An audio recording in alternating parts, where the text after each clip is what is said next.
আমরা কোনো নতুন প্রতিষ্ঠান, বাড়ি, দোকানপাট উদ্বোধন করার সময় পূজা অর্চনা, দোয়া দরুদ পড়ি, এই আশায় যাতে তার ওপর সৃষ্টিকর্তার কৃপায় কোনো নেগেটিভ এনার্জি বা অপশক্তি কাজ না করে বা সেইখানে যেন প্রবেশ করতে না পারে। কিন্তু সত্যি কি আমরা তা আটকাতে পারি? অপশক্তি কোনো না কোনোভাবে তার প্রভাব ঠিকই বিস্তার করে ফেলে। আমরা তো খালি চোখে দেখতে পাই না, তাই বিশ্বাস করি না। তবুও লোকচক্ষুর আড়ালে এমন অনেক কিছুই অতি প্রাকৃতিক বিষয় অনবরত ঘটে চলেছে, যা আমরা দেখতে না পেলেও মাঝে মাঝে উপলব্ধি করতে পারি। যেমন কোনো অন্ধকারে নিরিবিলি গলিতে হঠাৎই শরীরটা কেমন যেন শিরশির করে ওঠে। এমনকি একলা ঘরেও মাঝে মধ্যে তা ঘটে যায়।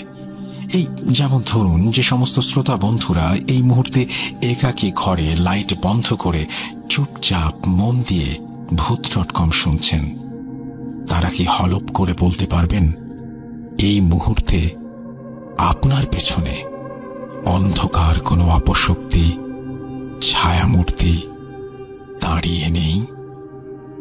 সাহস করে একবার অন্ধকার ঘরটায় চক্কর দিন, দেখবেন ঠিকই শিরশিরানি অনুভব করছেন। আর তা করলে বুঝবেন আপনি এই ঘরটিতে শুধু একা নন, আপনার সাথে অদৃশ্য আরো কেউ এই ঘরে উপস্থিত। আপনি আমায় বিশ্বাস নাই করতে পারেন, হেসে উড়িয়ে দিতে পারেন, কিন্তু আজকের ঘটনা শোনার পর সেই বিশ্বাস অটুট থাকবে তো? নমস্কার শ্রোতা বন্ধুরা, জানি আপনারা সবাই আল্লাহর রহমতে ভালো আছেন, সুস্থ আছেন। আমি সুকান্ত মাইতি আজ একটি ভয়ঙ্কর নিকৃষ্ট কালো জাদুর ঘটনা নিয়ে হাজির হয়েছি। আজ যে ঘটনাটি শেয়ার করব, এটি আমার বন্ধু সন্তোষের কাছ থেকে শোনা। গত বছর ছুটিতে দেশে গিয়ে বন্ধু বান্ধবদের কাছ থেকে যে সমস্ত ঘটনা কালেক্ট করেছি, এটি তার মধ্যে একটি। এর আগে সন্তোষের গ্রামের ঘটনা তো আপনাদের সাথে শেয়ার করেছি এপিসোড 208-এ, প্রতিহিংসা। আজ পাটনার একটি নামী বাজারের এক প্রতিষ্ঠিত ব্যবসায়ীর পরিবারের সাথে ঘটে যাওয়া একটি ঘটনা সন্তোষ শেয়ার করেছে। প্রসঙ্গত বলে রাখি, সন্তোষের মামার বাড়ি পাটনায় এবং তার কলেজ লাইফ, পড়াশোনা সবই পাটনায়। 2010 সালে কর্মসূত্রে সন্তোষের সাথে আমার আলাপ ও বন্ধুত্ব। পাটনায় কলেজে পড়ার সময় সন্তোষ ওদের পেইং গেস্ট হিসেবে বেশ কিছু ভয়ঙ্কর অভিজ্ঞতার সম্মুখীন হয়। সেই ঘটনা পরে অন্য কোনো এপিসোডে বলবো। আচ্ছা, এখানে কিছু ব্যক্তিগত কারণবশত পাটনায় সেই প্রসিদ্ধ বাজারের নাম এবং ব্যবসায়ী পরিবার সহ ঘটনায় উল্লেখিত মানুষের নাম গোপন রেখে ছদ্মনাম ব্যবহার করেছি, শুধু একটি মাত্র আসল নাম ছাড়া, ভৈরবনাথ। কারণ ঘটনার শেষে জানব, বিশেষ করে যারা কলকাতা থেকে শুনছেন তারা একটু মনোযোগ দিয়ে শুনবেন। যাই হোক, আর কথা না বাড়িয়ে চলুন ঘটনায় প্রবেশ করা যাক। ঘটনার সময়কাল ওই 2002 কি 3-এর দিকে। ব্যবসায়ীর নাম নিতিন যাদব। অত্র এলাকায় খুবই প্রতিষ্ঠিত একজন ব্যক্তি। বেশ কয়েকটি ইলেকট্রনিক্স সহ বাজারে একটি বড় শোরুম আছে তার। নিতিনবাবুর একমাত্র ছেলে রঘুবীর যাদব। বাপের এক ছেলে হলে যা হয়, খুবই উচ্ছৃঙ্খল, অভদ্র, বেয়াদব এবং অধ্যত্বপূর্ণ ছেলে। কোনো রকমে পড়াশোনার পাঠ চুকিয়ে 2-একটা চাকরিও করে, কিন্তু টিকতে না পেরে 2 মাসের মধ্যেই ছেড়ে দেয়। নিজের মতো করে ব্যবসাও শুরু করে, কিন্তু তা কেবলই টাকার অপচয়। এদিকে ছেলের অধ্যত্ব ক্রমশ বাড়ার ফলে নিতিনবাবু খুবই চিন্তায় থাকতেন। একমাত্র ছেলে, ভেবেছিলেন বিয়ে দিলে হয়তো ছেলে একটু শান্ত হবে, তাদের পারিবারিক ব্যবসায় এসে বসবে। সেই আশায় ছেলের বিয়েও দেন, তবু এতে খুব একটা আশানুরূপ ফল হয় না। ছেলে একটু ধাতস্থ হলেও তখনও বাড়ির ব্যবসায় বসত না। কয়েক মাস কেটে যায়। এদিকে তখন ইলেকট্রনিক্স দুনিয়ার আমূল পরিবর্তনের ঝড় শুরু হয়ে গেছে। পেটমোটা টিভি ধীরে ধীরে স্লেটের মতো পাতলা হতে শুরু করেছে। মোবাইল সাদা কালো থেকে ধীরে ধীরে রঙিন, মেমোরি কার্ডওয়ালা উন্নত প্রযুক্তিতে রূপান্তরিত হচ্ছে। অথচ নিতিনবাবু সেকেলের মানুষ, তাই ব্যবসায় এই পরিবর্তনটা ঠিক করে সামলে উঠতে পারছিলেন না। যুবক রক্তের প্রয়োজন, যে বর্তমানে মার্কেটটাকে ভালো বুঝতে পারে, কিন্তু একমাত্র ছেলের এতে হুঁশ নেই। এরকম চলতে থাকলে ব্যবসা লাটে উঠবে দেখে শেষে নিতিনবাবুর বৌমা শ্রেয়া পান্টে এগিয়ে এসে শ্বশুরের পাশে দাঁড়ান। শ্রেয়া গ্র্যাজুয়েট করা আজকের শিক্ষিত নারী। হাজব্যান্ডের ব্যবসার প্রতি এরকম অনীহা দেখে হাল সামলাতে নিজেই শ্বশুরের সাথে শোরুমে যাওয়া শুরু করেন। কোনো রকমে আরো 2 মাস কেটে যায়, তবুও সব দিকটা ঠিক করে সামলানো যাচ্ছিল না। শেষে একদিন শ্রেয়া বাড়ি ফিরে রঘুবীরের সাথে তুমুল ঝগড়া করে, অকর্মণ্য বলে অপমানও করে। রঘুবীর এমনিতে বেয়াদব, অভদ্র হলেও স্ত্রীকে ভীষণ ভালোবাসতেন, তাই স্ত্রীর কথায় শেষমেশ রাজি হয়ে পরদিন থেকে সে শোরুমে যাওয়া শুরু করে। সকাল সকাল শ্রেয়াকে নিয়ে রঘুবীর শোরুমে যায়। নিতিনবাবু তখনও যাননি। রঘুবীর শোরুমে গিয়ে সমস্ত স্টাফকে ডেকে পরিষ্কারভাবে জানিয়ে দেয় যে এবার থেকে নিয়ম মাফিক সকাল 9টার মধ্যে কাজে আসতে হবে। 9টার পরে যে আসবে সে হয় হাফ ডিউটি করবে, না হয় ছুটি নিয়ে চলে যাবে। আগের রাতে শ্রেয়া রঘুবীরকে বলে যে স্টাফদের খামখেয়ালিপনা, কাজের ঢিলেমি আর সহ্য করা যাচ্ছে না। যে যখন পারছে আসছে, বয়স্ক শ্বশুর মশাইয়ের সুযোগ নিয়ে যে যা খুশি তাই করছে। সেই সব কিছু শুনে বোধহয় রঘুবীরের টনক নড়েছে, তাই সকাল সকাল এসে সমস্ত স্টাফদের একদম কড়া স্বরে বকাঝকা করে নতুন নিয়ম সব বুঝিয়ে দিচ্ছিল। ঠিক সেই সময় স্টাফদের মধ্য থেকে একজন বেঁটে খাটো ছিপছিপে কালো গোলগাল লোক বলে ওঠে, ভাইয়াজি, একটু বুঝে শুনে কথা বললে ভালো হয় নাকি? আমরা কে, কখন, কি ফায়দা তুলেছি, আমরা সবাই বাবুজির কথা মেনে চলি। উত্তরে রঘুবীর আরো গলা চড়িয়ে বলে, তার জন্যই সবাই 11টা 12টা যখন খুশি তখন আসছো?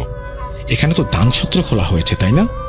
প্রত্যুত্তরে রঘুবীরের দিকে কঠোর দৃষ্টিতে তাকিয়ে লোকটি আবারও বলে ওঠে, মুখ সামলে কথা বলবে ভাইয়াজি, নিজেরই তো পাত্তা নেই।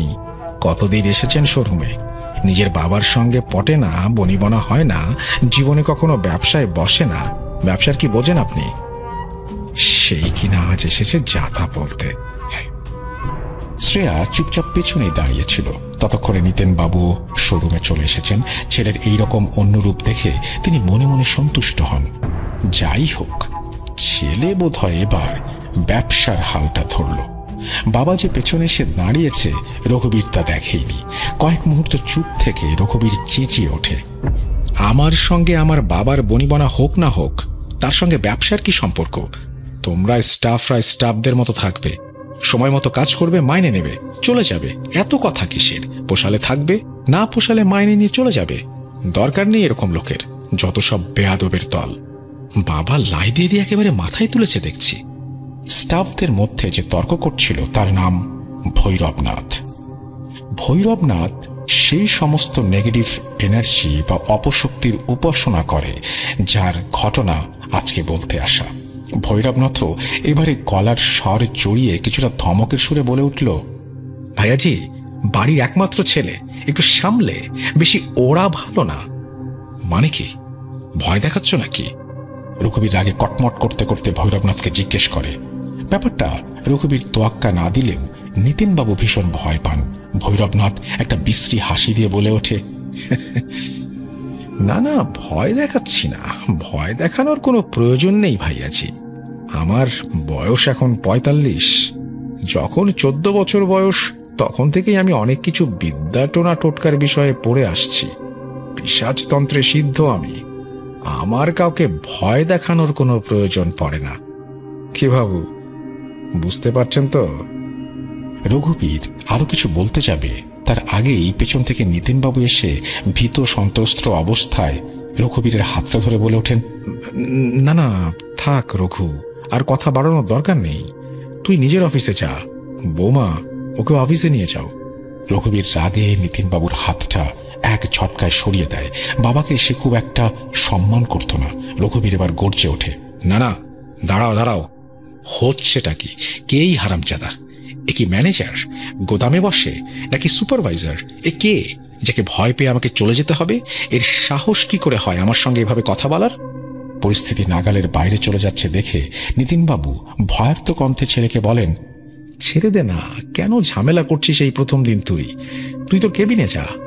ভৈরবনাথ, রঘু ছেলে মানুষ, ওকে তুমি ক্ষমা করে দাও। না না বাবা, তুমি মালিক না ও মালিক? আমি তো কিছু বুঝে উঠতে পারছি না। একজন চাকরের এত বড় সাহস হয় কি করে? হয়তো ও তোমার সঙ্গে এমন ব্যবহার করতে পারে, কিন্তু আজ থেকে আমি শোরুমে আসছি, এদের সবাইকে আমি শুধরে দেব। রঘুবীরের কথাগুলো তখনও শেষ হয়নি। এমন সময় ভৈরবনাথ গম্ভীর স্বরে গর্জে ওঠে, কি আমাকে শুধরাবি? সুস্থ থাকলে কালকে আগে শোরুমে আয়। রঘুবীর রাগে ফেটে পড়ে। মানে কি বাবা, এ এত সাহস পাচ্ছে কোত্থেকে? এর মাথা ঠিক আছে? এখানে কাজ করতে হলে মাথা নুইয়ে করো, না হলে এক্ষুনি বেরো এখান থেকে। আচমকা ভৈরবনাথের স্বর বদলে যায়, যেন আকাশ থেকে পড়ল সে। একেবারে থতমত খেয়ে নিচু সুরে কাকুতি মিনতি করে বলে ওঠে, ভাইয়াজি, ভুল হয়ে গেছে, আমাকে ক্ষমা করে দিন। আমি জানি না, মাঝে মধ্যে কেমন যেন আমার মাথাটা গরম হয়ে যায়, কি সব উল্টাপাল্টা বলে ফেলি, আপনি কিছু মনে করবেন না। উপস্থিত সবাই অবাক হয়ে দেখছিল। শ্রেয়া পেছন থেকে বলে ওঠে, ভৈরবজি, আপনার মাথা ঠিক আছে তো? এক্ষুনি গরম দেখাচ্ছিলেন, এখন আবার ক্ষমা চাইছেন। যা ব্যবস্থা নেওয়ার তা পরে দেখা যাবে, এখন আপনি আপনার কাজে যান, ঠিক আছে?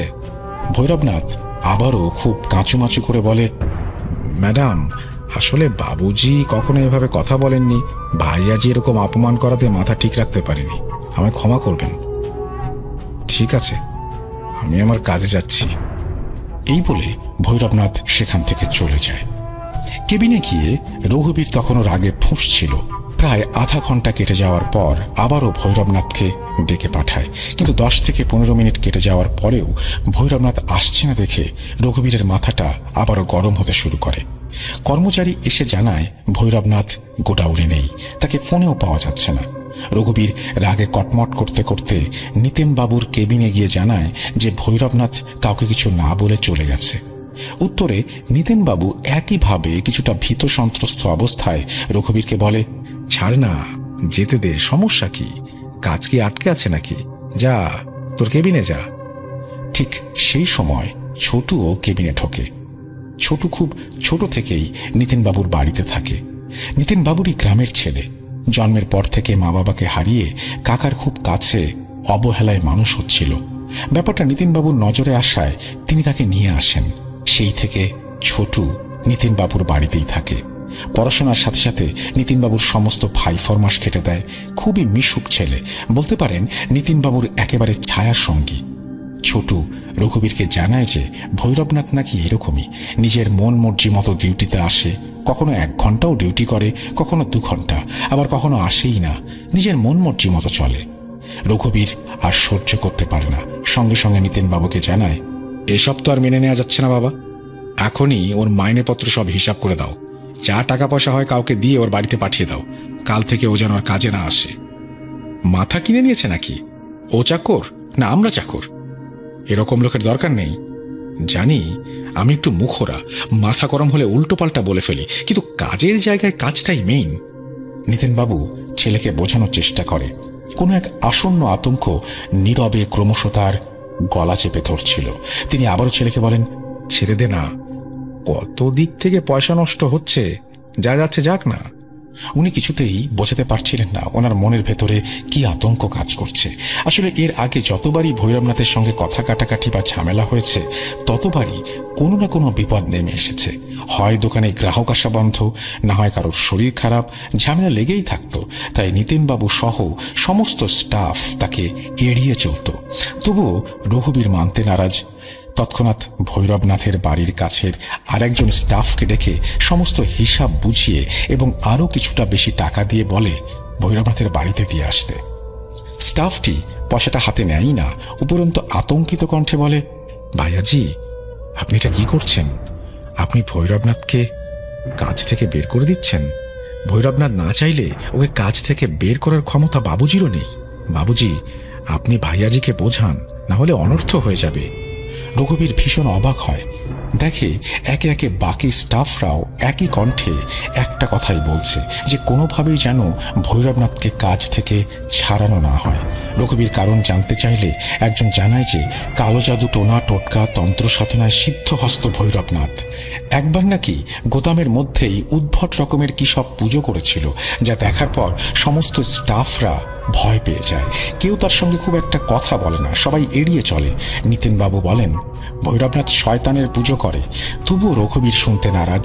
সে জানায় যে এবারও ভৈরবনাথকে কাজ থেকে বের করবেই, এটা কোনো ভাওতাবাজি খেলার জায়গা নয়।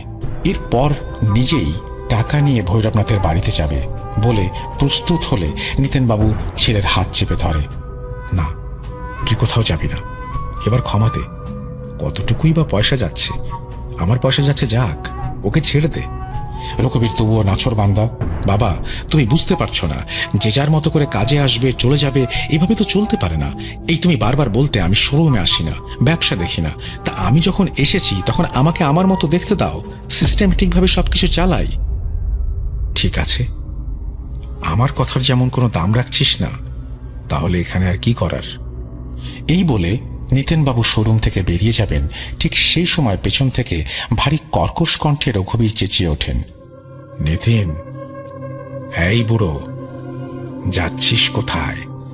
শুনলাম তোর ছেলে নাকি বেশ তেজ দেখাচ্ছে। কোথায় কোথায় তোর ছেলে? ডাক, আমিও একটু দেখি কত তেজ। নিতিনবাবু থমকে যান গেটের সামনে। আতঙ্কে কাঁপতে কাঁপতে এক প্রকার কেঁদেই ফেলেন। তিনি এরকম কিছু একটা সন্দেহ করছিলেন, কিন্তু এত তাড়াতাড়ি ঘটবে সেটা ধারণাও করতে পারেননি।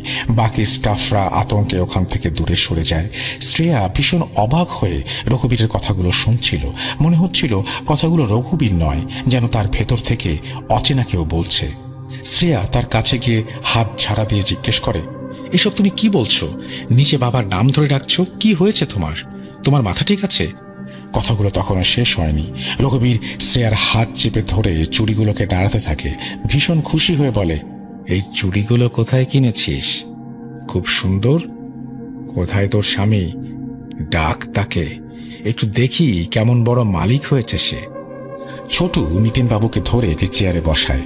নিতিনবাবু ছোটুকে বলেন ভৈরবনাথের কাছে গিয়ে ওনার ও রঘুবীরের হয়ে ক্ষমা চাইতে। ছোটু শুনে আঁতকে ওঠে। নিতিন ছোটুকে আবারও বোঝাতে গিয়ে বলেন, আমি যদি ওখানে যাই তাহলে কি ঘটতে পারে তুমি তো জানো। এর আগে একবার ওর বাড়িতে গিয়েছিলাম, তারপরে পরিবারের সবাই তো অসুস্থ হয়ে পড়েছিল। আমি যে কি করব কিছুই বুঝে উঠতে পারছি না। বৌমা, হাজার শোরুমে কাজ নেই, তুমি বরং রঘুবীরকে নিয়ে বাড়ি যাও। শ্রেয়া রীতিমতো রেগে ওঠে। মানে কি বাবা? একটা মানুষ তোমাকে এভাবে অপমান করে, নিজের খেয়াল খুশি মতো কাজ করে, টোনা টোটকা কালো জাদু করে, তার সত্ত্বেও তুমি তাকে সম্মান দিয়ে কথা বলছো? ওকে তো পুলিশে দেয়া দরকার। না, এসব চলতে পারে না। ঠিক আছে, আমরা হয় বাড়ি যাচ্ছি, কিন্তু এভাবে চলতে পারে না। আপনি আজই ওর হিসাব বুঝিয়ে দেবেন।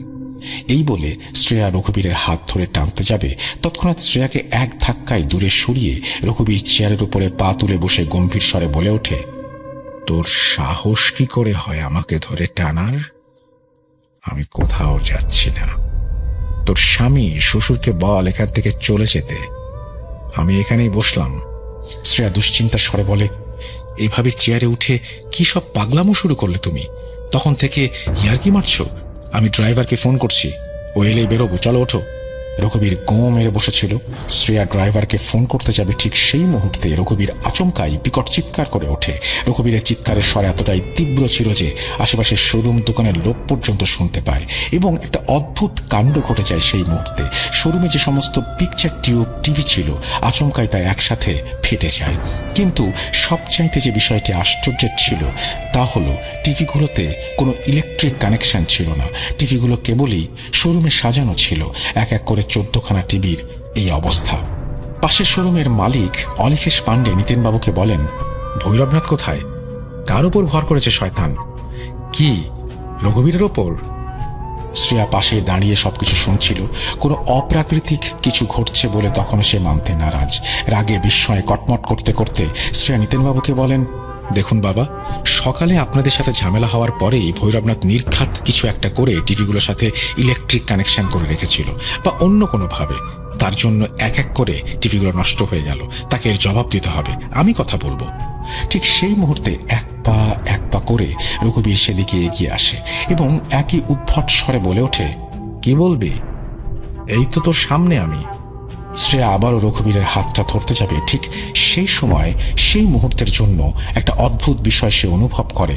মনে হলো হাতের কাঁচের চুড়ির সাথে অদৃশ্য কোনো হাতের চুড়ি বা কোনো কিছুর সঙ্গে হালকা টোকা লাগলো, যা শ্রেয়া ব্যতীত অন্য কেউ শুনতে পেয়েছে বলে মনে হয় না। শ্রেয়া কিছু একটা বলে ওঠার আগেই পাশের শোরুমের মালিক বলে ওঠে, বৌমা, তোমাদের ড্রাইভার আসতে দেরি হবে, তুমি বরং আমাদের গাড়িটা নিয়ে যাও। রঘুবীর ঠিক নেই, ওকে বাড়ি নিয়ে যাও। শ্রেয়া এবার মনের মধ্যে একটা চাপা আতঙ্ক অনুভব করছিল। আর কথা না বাড়িয়ে চুপচাপ রঘুবীরের হাত ধরে রাস্তার ওপারে গিয়ে পাশের শোরুমের মালিকের গাড়িতে ওঠে তারা। রঘুবীর গাড়ি চালানোর মতো অবস্থায় ছিল না দেখে শ্রেয়া নিজেই ড্রাইভ করে। এই সব কিছু তখন ঘটে প্রায় 1-1.5 বেজে গিয়েছে ততক্ষণে। নিতিনবাবু সেদিন কোনো রকমে কর্মচারীদের দিয়ে শোরুম গুছিয়ে বাড়ির দিকে যতক্ষণে না রওনা দেন, ততক্ষণে প্রায় সন্ধ্যা 7টা বেজে গেছে। বাড়িতে পৌঁছে দেখেন পাশের মালিক পাণ্ডেজির গাড়িটি সেখানে নেই, যাতে করে শ্রেয়া ও রঘুবীর বাড়ির জন্য বেরিয়েছিল। ছোটু ও নিতিনবাবু একে অপরের দিকে এক ঝলক তাকিয়ে বাড়িতে প্রবেশ করেন। ভেবেছিলেন পাণ্ডেজির ড্রাইভার এসে হয়তো গাড়ি নিয়ে গেছে। নিতিনবাবু ঘরে ঢুকে স্ত্রীকে জিজ্ঞেস করেন যে পাণ্ডেজির গাড়ি কখন নিয়ে গেছে। নিতিনবাবুর স্ত্রী রমা দেবী প্রশ্ন শুনে ভীষণ অবাক হন। রমা দেবীর বিস্ময় ভরা দৃষ্টি দেখে নিতিনবাবু খোলসা করে বিষয়টি বলেন। ভৈরবনাথের নাম শুনে রমা দেবী আতঙ্কে প্রায় কেঁদেই ফেলেন এবং জানান যে রঘুবীর এবং শ্রেয়া তখনও বাড়িতে ফেরেনি।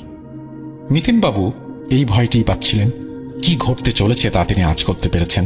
সঙ্গে সঙ্গে পাণ্ডেজিকে ফোন করেন। পাণ্ডেজি, ছেলে বৌমা তো এখনো আসেনি, গাড়ি নিয়ে হয়তো কোথাও ঘুরতে চলে গেছে, তাই আপনাদের গাড়ি এখন পর্যন্ত দিয়ে আসতে পারলো না। কালকে ঠিক পাঠিয়ে দেব। দাঁড়ান, আপনার বোধহয় কোথাও একটা ভুল হচ্ছে। গাড়ি তো বিকেলেই কেউ এসে দিয়ে গেছে। কেন, রঘুবীর বৌমা এখনো ফেরেনি? একটু সাবধানে থাকবেন নিতিনবাবু। সবার আগে ভৈরবনাথের বাড়িতে একটু খোঁজ নেন, ওখানে না গেলেই মঙ্গল। বুঝতেই তো পারছেন। আচ্ছা, রাখছি। এই বলে ফোনটা কেটে দেন। নিতিনবাবু আর দেরি না করে সঙ্গে সঙ্গে ছোটুকে খবর দেন। ছোটু তাদের সার্ভেন্ট কোয়ার্টারে থাকতো। বাবুজির আতঙ্কিত ডাকে ছুটে আসে সে।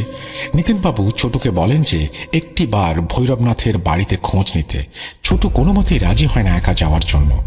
ছোটুর ভয়ার্ত মুখ দেখে নিতিনবাবু বলেন যে ঠিক আছে, উনিও যাবেন, তবে গেট পর্যন্ত, উনি ভেতরে ঢুকবেন না। গেটে কিছুটা সময় দাঁড়াবেন, এরপর ছোটু ভৈরবনাথকে ডেকে নিয়ে এলে উনি হাতে পায়ে ধরে ক্ষমা চাবেন। রমাদেবী আতঙ্কিত কণ্ঠে বলেন, এর আগেও ভৈরবনাথের জন্য অনেক সমস্যা হয়েছে, আর তো সহ্য করা যাচ্ছে না। আমাদের এবার কোনো একটা ভালো পণ্ডিত বা সাধকের সাহায্য নিতে হবে। শুনেছি এলাকায় নাকি বছর 20-22-এর এক যুবক বালাজির পরম ভক্তসিদ্ধ সাধক এসেছেন। তাকে একবার ডাকলে হয় না? শুনেছি ভূত প্রেত, জিন পিশাচ, অপশক্তি, কালো জাদুটনার কাঠ নাকি অনায়াসে তিনি সমাধান করে দেন। তোমার কি মনে হয় 20-22 বছরের সেদিনের ছেলে ও পারবে ভৈরবনাথের মতো একজন তুখর তান্ত্রিকের সামনে দাঁড়াতে? না, আমাকে বরং যে করেই হোক ভৈরবনাথের হাতে পায়ে ধরে ক্ষমা চাইতে হবে। এই বলে নিতিনবাবু ও ছোটু দুজনেই বেরিয়ে যান। তার আগেই বাড়ির মেইন দরজাটা খুলে যায়। দেখেন হাসতে হাসতে রঘুবীর ও শ্রেয়া বাড়ির ভেতরে প্রবেশ করছে। দেখে বোঝার উপায় নেই যে আজকে দুপুরে এত কিছু ঘটে গেছে। নিতিনবাবু বিস্মিত কণ্ঠে জিজ্ঞেস করেন যে তারা এতক্ষণ কোথায় ছিল। শোরুম থেকে তারা অনেকক্ষণ বেরিয়েছে। আবার কিছু ঘটেছে কিনা জানতে চাইলে রঘুবীর খুবই স্বাভাবিক কণ্ঠে বলেন, বাবা, তোমার বোধহয় কোথাও ভুল হচ্ছে। আমরা এখন শোরুমে গেলাম, আমরা তো যাইনি। তোমার বয়স হচ্ছে বাবা। যাই হোক, বড্ড ক্লান্ত লাগছে। শ্রেয়া, আমার খাবারটা রুমে নিয়ে আসো তো, ডাইনিংয়ে খেতে ইচ্ছা করছে না। এই বলে রঘুবীর মা বাবাকে শুভরাত্রি জানিয়ে ছোটুর মাথায় একটু ছোট্ট করে হাত বুলিয়ে হাসতে হাসতে রুমে চলে যায়। শ্রেয়া তার পেছন পেছন রান্নাঘরে গিয়ে খাবার গুছিয়ে নেয়। নিতিনবাবু ছোটু হতবাক হয়ে সব দেখছিল। এদিকে রমাদেবী নিতিনবাবুকে বলেন, রঘু ঠিক বলেছে, তোমার বয়স হচ্ছে, কি সব ভুলভাল বকছ, তারা তো ঠিকই আছে। নিতিনবাবু বোঝাতে গেলে তার কোনো কথাই রমাদেবী শুনতে নারাজ, এমনকি ছোটুর কথাও না। এরপর নিতিনবাবু আর কোনো কথা না বাড়িয়ে রাতে কোনো রকমের দুমুঠো খেয়ে জেরার মতো শুতে চলে যান। রাতে 3 তলার ঘরগুলো থেকে বিকট চিৎকারের শব্দ ভেসে আসে। সারা রাত ধরে যেন তাণ্ডব চলছে 3 তলায়, অথচ 3 তলায় কেউ থাকে না। রঘুবীররা দোতলায় থাকে, আর নিতেনবাবু ও রমাদেবী নিচতলায় থাকেন। নিতেনবাবু পরিষ্কার আন্দাজ করতে পারছিলেন যে কি ঘটছে 3 তলায়, অথচ অবাক করা বিষয়, রমাদেবী বেমালুম ঘুমাচ্ছেন, যেন কোনো শব্দই তার কানকে স্পর্শ করছে না। কেবল নিতেনবাবুই সেই বিভৎস শব্দগুলো শুনতে পাচ্ছিলেন। যাই হোক, কোনো রকমে রাতটা কাটে। অবাক করে সকালে রঘুবীর ও শ্রেয়া স্বাভাবিক আচরণ করে। ছোটুও তাদের সাথেই খাওয়া দাওয়া করে। নাস্তার টেবিলে নিতেনবাবুর মুখের অবস্থা দেখে, রাতের বিবরণ শুনে ছোটুও চাপা আতঙ্কে জানায় যে সেও রাতে শব্দগুলো শুনেছে। নাস্তা করার সময় কলিং বেলটা বেজে ওঠে। বরাবরের মতো ছোটু উঠে দরজা খুলতে যাবে, কিন্তু সেদিন ঠিক সেই মুহূর্তে তাকে থামিয়ে দেয় শ্রেয়া এবং রঘুবীর। নিজেই এগিয়ে গিয়ে দরজা খোলে তারা। ভৈরবনাথ দাঁড়িয়ে। নিতেনবাবুরা অদূরে ডাইনিং টেবিল থেকে সবকিছু দেখছিলেন। শ্রেয়া এবং রঘুবীর গুরুদেবের জয় হোক বলে পা ছুঁয়ে ভৈরবনাথকে প্রণাম করছে দেখে নিতেনবাবুরা ভীষণ অবাক হন। আরে, ভৈরবনাথ কি কোনো ভগবান নাকি যে তাকে পা ছুঁয়ে প্রণাম করছে? একজন নিকৃষ্ট তান্ত্রিক। ছোট আর সহ্য করতে না পেরে রাগে গর্জে উঠে একরকম তেড়ে যায়। নিতেনবাবুর বারণ সত্ত্বেও ছোট গিয়ে দরজার মুখের সামনে দাঁড়িয়ে রীতিমতো বেশ কিছুটা অকথ্য ভাষায় গালিগালাজ করে ভৈরবনাথকে। তুমি এখানে কেন এসেছো? তোমার হিসেব পাঠিয়ে দেওয়া হবে। কেন বাবুজির পরিবারের ওপর এমন জাদুটনা করছো? কেন ভয় দেখাচ্ছ? বেরো ওখান থেকে। ছোটু তখনও কথাগুলো শেষ করতে পারেনি। রাগে কটমট করতে করতে এবং এক ধরনের গর্জন করতে করতে রঘুবীর ছোটুকে এক ঝটকায় ধাক্কা দিয়ে প্রায় হাত 10 দূরে ফেলে দেয়, যা কোনো সাধারণ মানুষের পক্ষে কখনোই সম্ভব নয়। এবং একইভাবে গর্জন করতে করতে কর্কশ কণ্ঠে বলে ওঠে, বেয়াদব, মুখ সামলে। গুরুদেবকে তুই কি বলছিস? তুই আজ থেকে এই বাড়ি থেকে বেরিয়ে যাবি, আর ভুলেও যেন তোকে শোরুমে বাড়িতে না দেখি। এই বুড়ো বুড়িকেও এই বাড়ি থেকে বের করছি এখনই। বুড়ো যেন শোরুমে না যায়। এবার থেকে গুরুদেব আমাদের বাড়িতে থাকবেন। নিতেনবাবুর পায়ের তলা থেকে যেন মাটি সরে যাচ্ছিল। উনি বুঝতে পারছিলেন যা ঘটার ঘটেই গেছে, শয়তান তার কাজ করে ফেলেছে। ঠিক তারই মাঝে দেখেন শ্রেয়া আনছি গুরুদেব বলে ঘরের ভেতরে যায়, যেখান থেকে যত ঠাকুরের ফটো ছিল, এমনকি ঠাকুর মন্দিরের যত মূর্তি ছিল, সব নিয়ে এসে একটি বেডশিটের মধ্যে জড়ো করছে। শুধু একটি মাত্র বাকি থাকে পশ্চিম দিকে দেয়ালে লাগোয়া একটি সুন্দর কাঠের শোকেসের ওপরে রাখা হাত 1.5 মতো উঁচু পিতলের একটি মা দুর্গার মূর্তি ছাড়া। মূর্তিটি বছর 5 আগে নিতেনবাবুর এক বন্ধু তাকে উপহার দিয়েছিলেন। ওজন ওই 8 থেকে 10 কিলোগ্রাম হবে। নিতেনবাবুর বাড়িতে মন্দির থাকলেও অজান্তেই সেই মূর্তিটিকে শোপিসের মতো করে ড্রয়িং রুমে সাজিয়ে রাখা হয়েছিল। পুজো হতো না। বাড়িতে সবাই বালাজির ভক্ত হলেও দুর্গা মাতার মূর্তি তেমন ভক্তি হতো না। ওই 1-8 বার কখনো কখনো দুর্গা কাগজ পড়া বা গায়ত্রী মন্ত্র পড়া, ওইটুকুই। যদি প্রতিদিন করতেন তাহলে হয়তো এই দুর্দশা এতদূর পর্যন্ত এগোতো না। যাই হোক, রঘুবীর মোটামুটি হৃষ্টপুষ্ট যুবক ছেলে, তার পক্ষে 8-10 কিলোগ্রাম ওজন তোলা কোনো ব্যাপারই না। কিন্তু চমৎকার ঘটনা ঘটল। রঘুবীর গিয়ে আপ্রাণ চেষ্টা করেও মূর্তিটিকে তুলতে পারল না। শ্রেয়াও হাত লাগালো, তবুও দুজন মিলে মূর্তিটাকে তুলতে পারছিল না। নিতেনবাবু, রমাদেবী, ছোটু এক কোনায় দাঁড়িয়ে হতবাক হয়ে বিষয়টি দেখছিলেন। এদিকে ভৈরবনাথ অদ্ভুতভাবে বাড়ির উঠোন পেরিয়ে কোনোভাবেই ড্রয়িং রুমের ভেতরে পা রাখতে পারছিলেন না। বিষয়টা ছোটু লক্ষ্য করে। উঠোনের বাইরে দাঁড়িয়েই ভৈরবনাথ কেমন একটা ইতস্তত করছিল। বেশ কিছুক্ষণ চেষ্টা করে রঘুবীর ও শ্রেয়া হাঁপিয়ে ওঠে। ভৈরবনাথের কাছে গিয়ে কিছুটা সন্ত্রস্ত কণ্ঠে বলে, গুরুদেব, আমরা তো সব কিছু সরিয়ে ফেলেছি, ওই মূর্তিটা ছাড়া। ওটাকে পরে সরিয়ে ফেলবো, আপনি আসুন এবং বিধি আরম্ভ করুন। উত্তরে ভৈরবনাথ কিছুটা সন্ত্রস্ত কণ্ঠে বলে, না না, ওই মূর্তিটা সরাতেই হবে। আগে তোমরা সব ফটো মূর্তি সরিয়ে পুটলি করে বেঁধে কোনো নর্দমায় বা ডাস্টবিনের বাইরে ফেলে আসবে, তারপর বিধি শুরু হবে। তোমরা তাড়াতাড়ি এটাকে সরাও, ততক্ষণে আমি আরো কয়েকটা জিনিস নিয়ে আসছি। এই বলে দ্রুত ওখান থেকে চলে যায়। ছোটু ভীষণ কাঁদছিল। নিতেনবাবু তাকে শান্ত করার চেষ্টা করেন। বোধ হয় এই বাড়িতে থাকা আর হবে না। এই শয়তানকে বের করার কোনো পথ তার জানা নেই। আমাদের বেরিয়ে যেতে হবে। কিন্তু ছোটুকে নিয়ে চিন্তা হয়। ঠিক সেই মুহূর্তে রমাদেবী আবারও বলেন, শোনো, আমি বলছি, একবার অন্তত সেই সাধককে ডাকি। ছেলে নাকি সাক্ষাৎ বালাজি মহারাজের অবতার। নিতেনবাবু এমনিতেই চিন্তার মধ্যে ছিলেন। বিরক্ত হয়ে স্ত্রীকে বলেন, আরে হবে না তাকে দিয়ে, কেন বুঝতে চাইছো না? কথাগুলো ছোটুর কানেও ঢুকছিল, কিন্তু আচমকা সে কান্না থামিয়ে আশাতীত দৃষ্টিতে দুর্গা মূর্তির দিকে তাকিয়ে বলে ওঠেন, বাবুজি, একটা বিষয় লক্ষ্য করেছেন? ভাইয়াজি ভাবি দুজনে মিলেও এই মূর্তিটিকে সরাতে পারেনি। কতই বা ওজন হবে? আমি তো মাঝে মাঝেই সাফাই করি। ভাইয়াজি তো আমার থেকে বেশি হৃষ্টপুষ্ট শক্তিশালী। রমাদিও বিস্মিত হয়ে ওঠেন। কেন বলুন তো? হ্যাঁ, এটা তো খেয়াল করিনি। আমিও তো মাঝে মাঝে। সবাই আচম্বিতে একে অপরের দিকে তাকাচ্ছিল। ভৈরবনাথ চলে যাওয়ার পর সেই মুহূর্তে রঘুবীর ও শ্রেয়া দোতলার রুমে চলে গেছে। রমাদেবী তাড়াতাড়ি মা দুর্গার নাম করে মূর্তিটিকে সরাতে যাবেন, ভেবেছিলেন কোনো জায়গায় হয়তো আটকে গেছে, কিন্তু না, গিয়ে দেখেন অনায়াসে মূর্তিটা হাতে উঠে আসছে। নিতেনবাবু ছটকুও চমকে ওঠেন। একজন বয়স্ক মহিলা 8 থেকে 10 কিলো ওজনের একটা মূর্তি এক হাতে অনায়াসে তুলে নিল, অথচ তারা পারল না। রমাদেবীর আজ বুঝতে বাকি রইল না, নিশ্চয়ই মা দুর্গার কৃপা আছে তাদের ওপর, নিশ্চয়ই তিনি রক্ষা করছেন। সঙ্গে সঙ্গে তিনি প্রণাম করে মূর্তির সামনে বসে দুর্গা কবচ পাঠ করতে শুরু করেন। নিতেনবাবু, ছোটু তারাও করজোড় করে সামনে বসে দুর্গা কবচ পড়া শুরু করে, এবং তখনই ভীত ও সন্ত্রস্ত অবস্থায় ছটফট করতে করতে চেঁচিয়ে ওঠে রঘুবীর ও শ্রেয়া। দোতলা থেকে নেমে এসে নানা অকথা কুকথা শোনাতে থাকে, কিন্তু কোনোভাবেই তারা সেই দুর্গা কবচ পড়া বিরত রাখে না। এদিকে ভৈরবনাথও আচমকাই উঠোনের সামনে এসে হাজির হয়, কিন্তু আগের মতোই চৌখাট পেরিয়ে সে ঘরের মধ্যে ঢুকতে পারছে না। সেখান থেকেই চেঁচিয়ে রঘুবীর ও শ্রেয়াকে বলে, এসব কি হচ্ছে? এখনো মূর্তিটিকে ওখানে থেকে সরাওনি? এসব বন্ধ করো। বুড়ো বুড়ি এখানে থাকলে বিধি সম্পূর্ণ হবে না। শ্রেয়া ও রঘুবীর যাচ্ছে তাই গালাগালি করলেও ওদের কিছু করার সাহস হচ্ছিল না। ঠিক সেই সময় কোথা থেকে জনা 8-10 মানুষ খোল করতাল বাজিয়ে কীর্তন করতে করতে গেটের সামনে এসে হাজির হয়, এবং সেখান থেকেই তাদের মধ্যে একজন বয়স্ক মানুষ ডাক দেন, নিতেনবাবু, ও নিতেনবাবু, বাড়িতে আছেন? আগামীকাল বালাজির মহারাজের পূজা অর্চনা কীর্তন হবে, কিছু সাহায্য হবে কি? কোথায় সাত সকালে জাদুটোনা টোটকার বিধি সমন্বয়ে তন্ত্র সাধনা করে এই বাড়ির সীমানায় নেগেটিভিটি শয়তানি শক্তি ছড়িয়ে দেবে, তা না সাত সকালে নাম কীর্তন করে ভগবানের নাম নিয়ে কেউ বা কারা গেটের সামনে উটকো ঝামেলা নিয়ে হাজির। ভৈরবনাথ এসব ভেবে বিরক্তভাবে বাগানের আড়ালে সরে যায়। রঘুবীর শ্রেয়া তখনও অচেনা মানুষের মতো আতঙ্কিত অবস্থায় এক কোণায় দাঁড়িয়ে। নিতেনবাবু ডাক শুনে উঠতে যাবেন, রমাদেবী তাকে বাধা দিয়ে বলেন দুর্গা কবচ শেষ করে উঠতে। তবুও নিতেনবাবু তাকে থামিয়ে বলেন, তুমি দুর্গা কবচ পাঠ শেষ করো, ছোটু তুমিও বসো, আমি দেখি কে এসছে।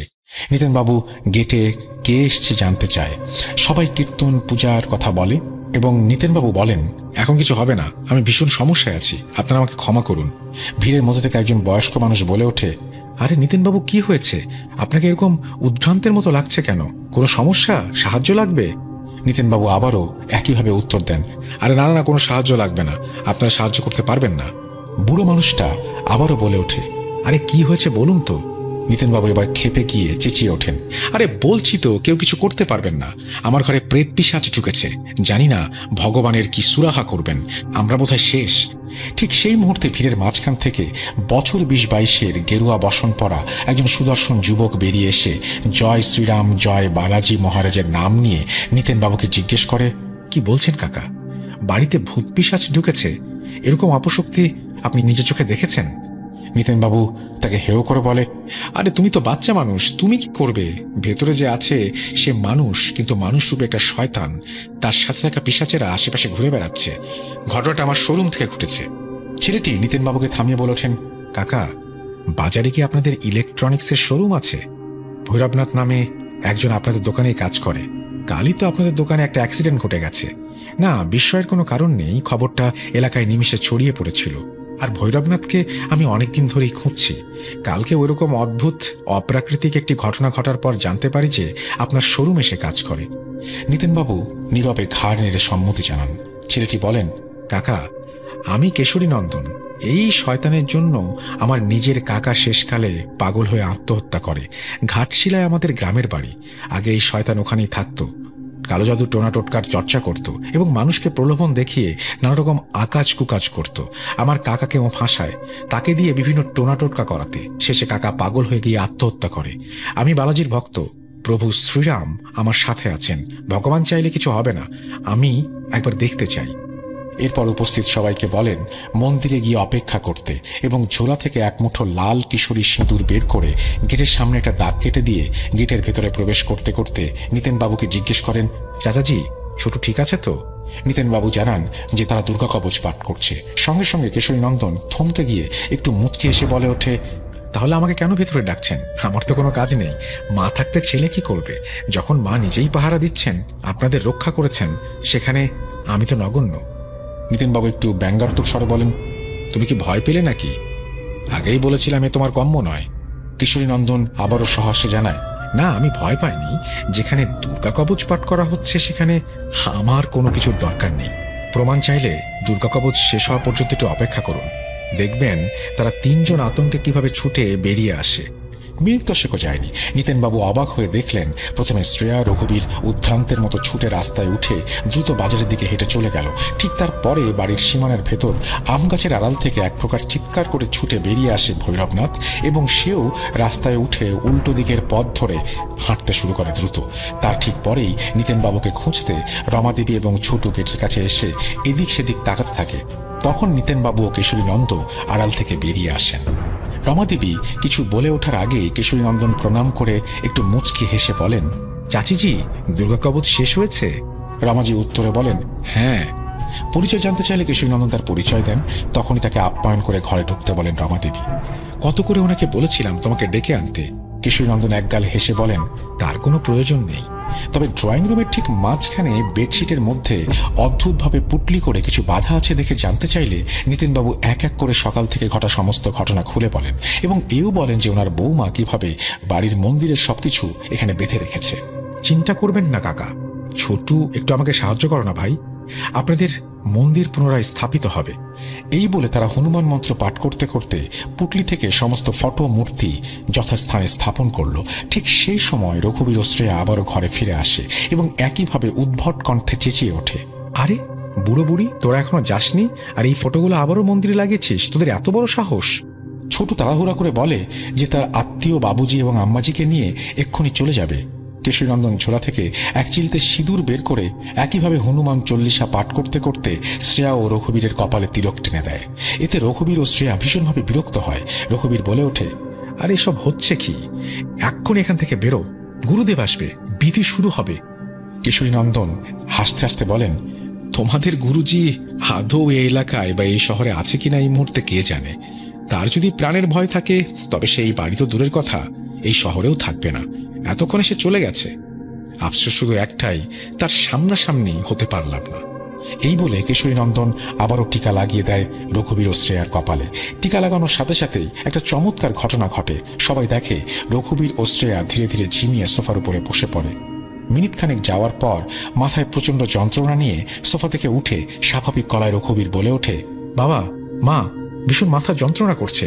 আমি কাল শোরুম থেকে কখন ফিরলাম, আর ফিরেই কি এখানে ঘুমিয়ে পড়েছিলাম নাকি? শ্রেয়া দেখে শাশুড়ি দুর্গা কবচের বই হাতে দুর্গা মূর্তির কাছে দাঁড়িয়ে আছেন। সে সবিস্ময়ে বলে, এ কি মা, আপনি একাই দুর্গা কবচ করবেন? আমাকে বলেননি? দাঁড়ান, একটু স্নান করে আসছি। সবাই হতবাক হয়ে সবকিছু দেখছিল। কিশোরীনন্দন হনুমান চল্লিশার শেষ ভাগ পাঠ করা শেষ করে হাসতে হাসতে নিতেনবাবুকে বলেন, কাকা আমি এবার আসি, মা যা করার করে দিয়েছেন, আর কোনো সমস্যা হবে না। নিতেনবাবু বিশ্বাস করতে পারছিলেন না এও কি সম্ভব। তিনি অবাক হয়ে কিশোরীনন্দনকে জিজ্ঞেস করেন, কি ব্যাপার, কিছুই তো করলে না? কি করে বুঝবো সব ঠিক হয়ে গেছে? আর ভৈরবনাথ যদি ফিরে আসে? কিশোরীনন্দন নিতেনবাবুকে শান্ত করে সহাস্যে জানায়, চিন্তার কোনো কারণ নেই। যেখানে মা আছেন সেখানে কোনো শয়তান অপশক্তি কিছুই করতে পারবে না। এও বলেন যে রঘুবীর ও শ্রেয়া এখন সম্পূর্ণ সুস্থ। তবুও নিতেনবাবুর বিশ্বাস হচ্ছিল না দেখে হাসি মুখে রঘুবীরকে বলেন, ভাইয়াজি একটু দুর্গা মূর্তিটি তুলে পেছনের লেভেলটা দেখাবেন? এটা কোন দোকান থেকে বানানো? ভীষণ পছন্দ হয়েছে মূর্তিটি, আমি এরকম একটা মূর্তি বানাতে চাই। রঘুবীর আগ্রহের সহিত ঠিক আছে বলে শোকেসের কাছে গিয়ে মূর্তিটি তুলে লেভেলটা দেখিয়ে সবকিছু জানায়। নিতেনবাবু, রমাদেবী এবং ছোটু হাঁ করে সব এই দৃশ্য দেখে। বালাজির নাম নিয়ে কিশোরীনন্দন চলে যাচ্ছিল, তখন নিতেনবাবু তার হাত ধরে বলেন, আপনাদের সংকীর্তন ও পুজোর জন্য যা খরচ লাগবে আমরা দিয়ে দেব, দয়া করুন। আপনাদের যা চাঁদা তুলেছেন তা গরিব দুঃখীদের মধ্যে বিতরণ করে দেন। এইবারের যা খরচ সব আমি একাই দেব। তারপর থেকে ভৈরবনাথকে আর কখনো ওই এলাকায় দেখা যায়নি।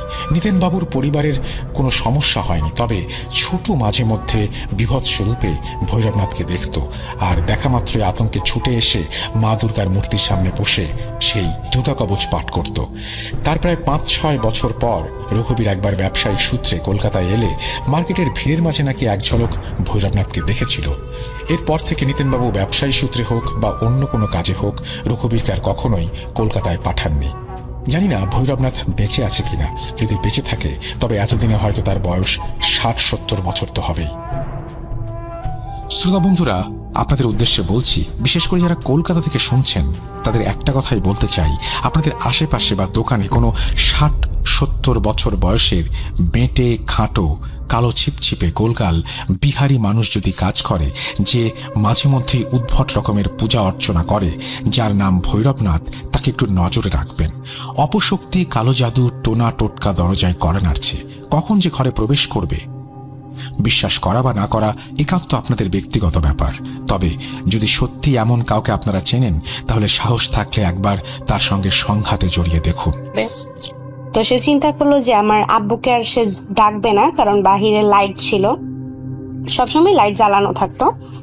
আর বাসার বর্ণনাটা যদি আপনাকে আমি দেই, 2টা রুম ছিল পাশাপাশি, আর একটা রুমের গেটের একটা রুমের দরজার সাথেই আবার ছিল হচ্ছে রান্নাঘর, তার ওই পাশে ছিল ওয়াশরুম, আর ওয়াশরুমের ভিতর যেতে হতো বারান্দা দিয়ে।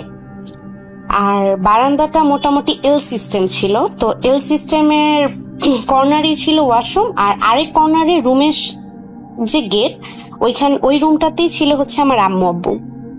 তো আমার আম্মু স্বাভাবিকভাবে ওয়াশরুমে যায়, তো সে যেহেতু একটু ভয় পেত, আমার আব্বুকে যদিও জাগাতে চায়নি, কারণ আমার আব্বুর অসুস্থ ছিল তখন, রাতে ঘুম ভাঙলে আর ঘুম হবে না, এজন্য সে জাগাতে চায়নি। তো পরবর্তীতে সে একাই গেল ওয়াশরুমে। তো ওয়াশরুমে যাওয়ার পর সে ওয়াশরুমের দরজাটা হালকা খোলাই রাখলো, যে কেউ আসলে তো সে শুনতেই পাবে এজন্য।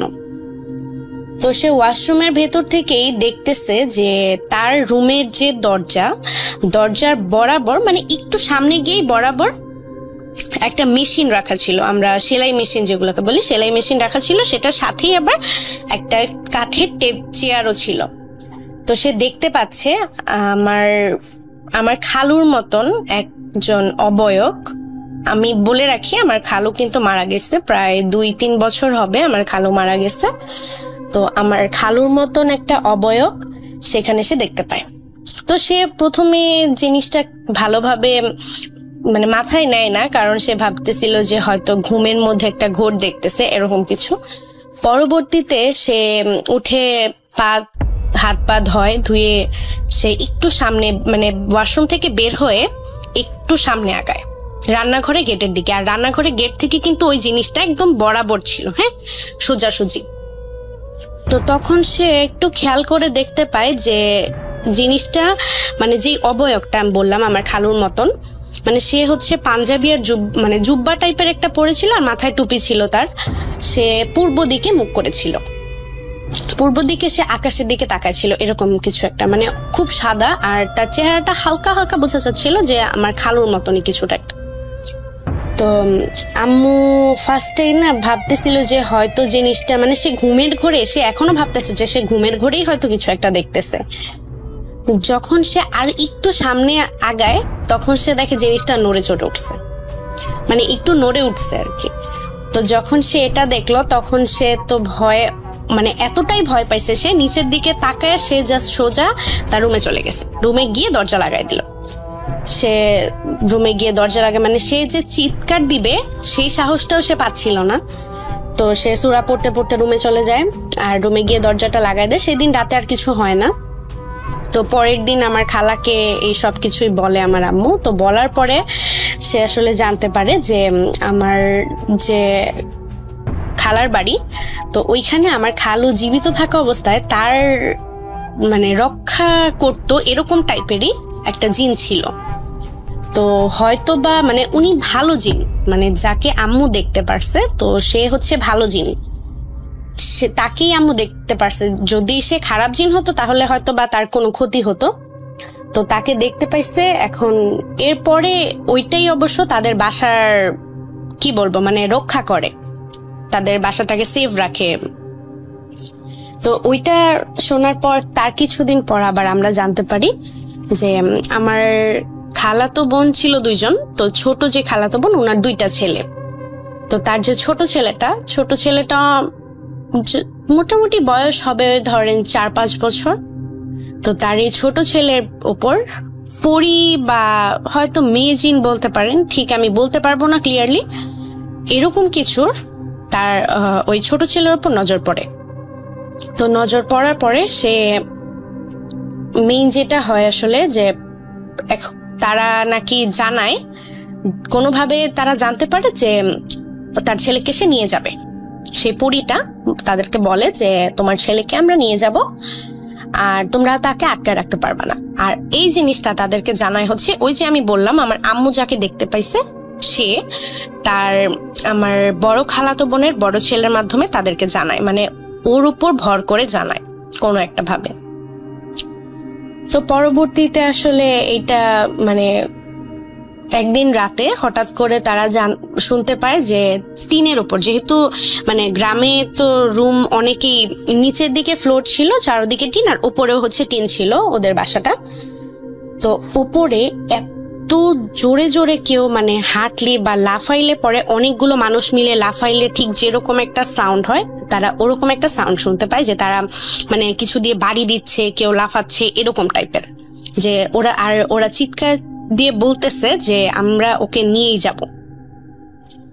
তো তখন আসলে মানে তাদের পরিস্থিতিটা এমন হয়ে দাঁড়ায় যে কোনোভাবেই তারা থাকতে পারতেছে না। তো পরবর্তীতে এক হুজুরকে ডাকা হয়। তো উনি বলে যে তোমরা ওকে তাবিজ এগুলো দেওয়া হয়, বলে যে তোমরা এই বাসা থেকে কিছুদিন দূরে থাকো।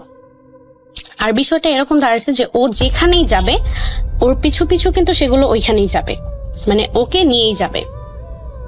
তো পরবর্তীতে ওই হুজুরের মাধ্যমে তো উনি বলল যে তোমরা 1 মাস বা 2 মাস একটু বাহিরে থাকে ও কোথাও, তাহলে হয়তো বা প্রবলেমটা সলভ হইতেও পারে। তো ওই হুজুরও বলছে, আর হচ্ছে ওই যে সেই ভালো জিনটা উনিও কিন্তু সেম কথা বলছে যে তোমরা একটু বাসার বাহিরে থাকো কোথাও, আমি তোমাদেরকে সেভ করব। আমির সাহেবের কাছে ব্যাপারটা জানায়। আমির সাহেব তাকে পারমিশন দেয় যে বাজার থেকে আমার জন্য ওষুধ কিনে নিয়ে আসার জন্য। তো আমিন ভাই আর আরিফ ভাই এই 2 জন তারা ওষুধ কেনার জন্য বাজারে রওনা দেয়। তো বুঝতেই পারছেন গ্রাম অঞ্চল, অত রাতে গাড়ি পাওয়া অসম্ভব। তো তারা হেঁটে হেঁটেই রওনা দেয়। মসজিদ থেকে বাজার প্রায় 1 কিলোমিটার দূর। তো তারা বাজারে যায়, যাওয়ার পরে ওষুধ কিনে ফেরার পথেই শুরু হয় সেই অস্বাভাবিক ঘটনাগুলো। তো আধা কিলোমিটার অতিক্রম করার পর সামনে একটা ব্রিজ বাজে। তো যখন তারা 2 জন ব্রিজের উপরে উঠে, তখন তারা এক প্রকার পচা কাঁচা ইলিশ মাছের গন্ধ পায়। তো তারা 2 জনই ব্যাপারটা নিতে পারে নাই, তারা কেউ কারো কাছে শেয়ার করে নাই। তারা মনে মনে জিকির করতে করতে সাহস বাড়িয়ে রওনা দিল মসজিদের দিকে। তো পথিমধ্যে একটা 3 রাস্তার মোড় অতিক্রম করতে হয়। তো সেখানে একটা আম গাছও ছিল।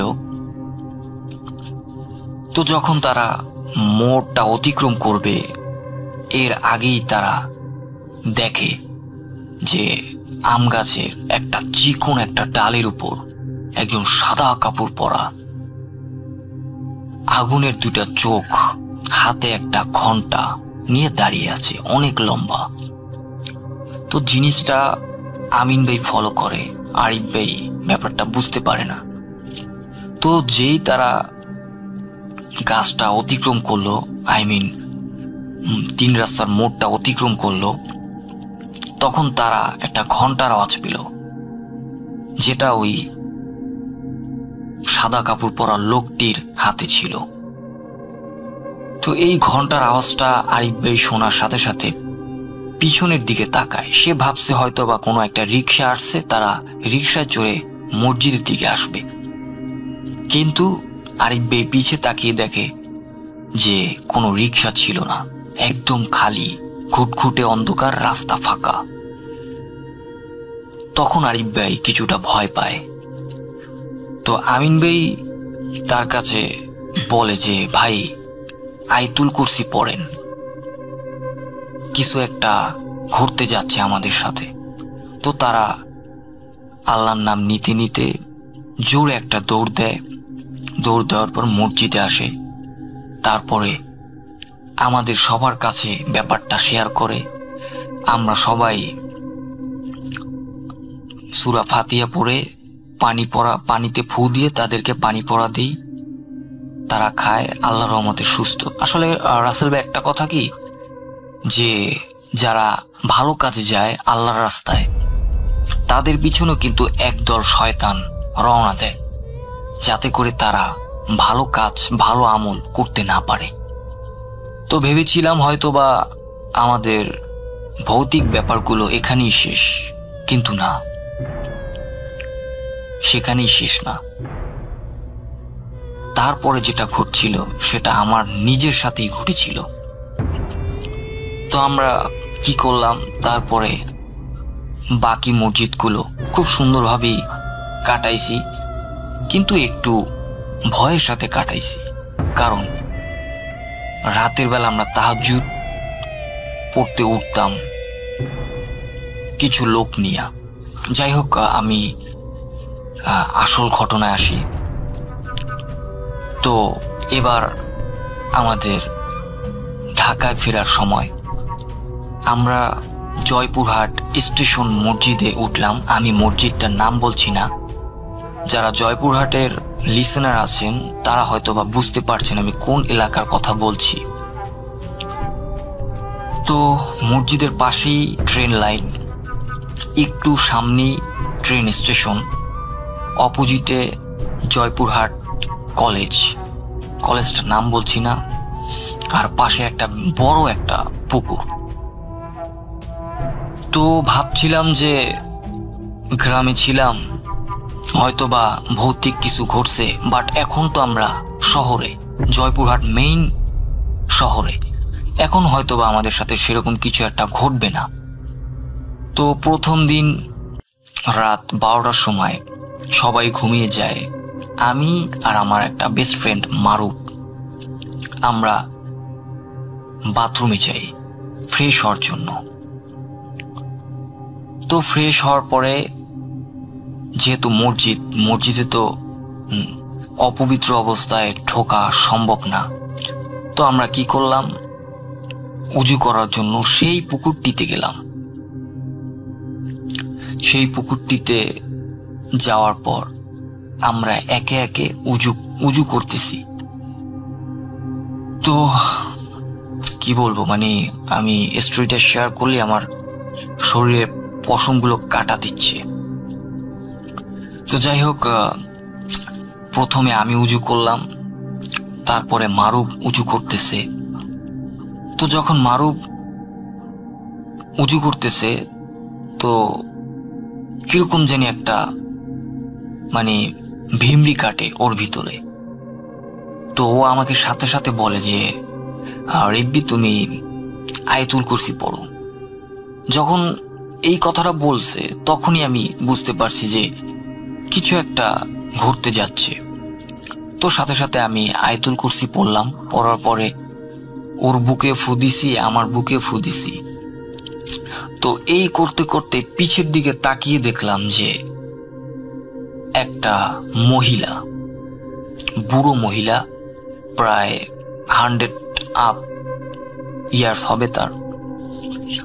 তো এরকম একজন মহিলা আমার দিকে তাকিয়ে আছে, আমার চোখের দিকে তাকিয়ে আছে। তো আমি ভাবছি হয়তো বা এইটা মনের ভুল। তো আমি চোখের পলকটা ফেলতেই দেখি মহিলাটা গায়েব। মহিলাটা দুইটা পাকনা গজাইছে, আই মিন কলা গাছ, একদম কলা গাছ হয়ে গেছে। তো আমি ভাবছি হয়তোবা রাত্র 12টা, এটা হয়তোবা চোখের ভুল। তো আমরা পাড়ে উঠলাম। পাড়ে ওঠার পরে আমরা মসজিদের দিকে রওনা দেওয়ার সময় ওই গাছটার সামনাসামনি দিয়ে হাঁটছি আর দেখছি যে কি ব্যাপারটা কি। তো আমিও মারুফকে ব্যাপারটা শেয়ার করিনি যে আমি কি দেখছি, আর ও আমাকে ব্যাপারটা শেয়ার করে না ও কি দেখছে। তো যাই হোক, ভেবেছিলাম যে হয়তোবা চোখের ভুল বা মনের ভুল। তো এই বলি রাত্রে ঘুমায় পড়ছি। তো আমাদের যে আমিন ভাই ছিল, সে বলছে যে আমরা আজকে যেহেতু একটা দিন বাকি, তো আমরা রাতে তাহাজ্জুদ নামাজ পড়তে উঠব। তো আমরা সেই মাফিক অ্যালার্ম দিয়ে রাখি রাত 4টায়। তো রাত যখন 4টায় অ্যালার্ম বাজে, আমি, মারুফ, আমিন ভাই আর আমার চাচতো ভাই সাব্বির, আমরা এই 4 জন উজু করার জন্য বের হই মসজিদ থেকে। যেহেতু অনেক আগের একটা স্টোরি, বুঝতেই পারছেন তখনকার পরিবেশ ভালো ছিল না, তো উজুখানারও ব্যবস্থা ছিল না, তো পুকুরে উজু করতে হইতো আমাদের। তো আমরা 4 জন গেলাম সেই পুকুরে। পুকুরে যাওয়ার পর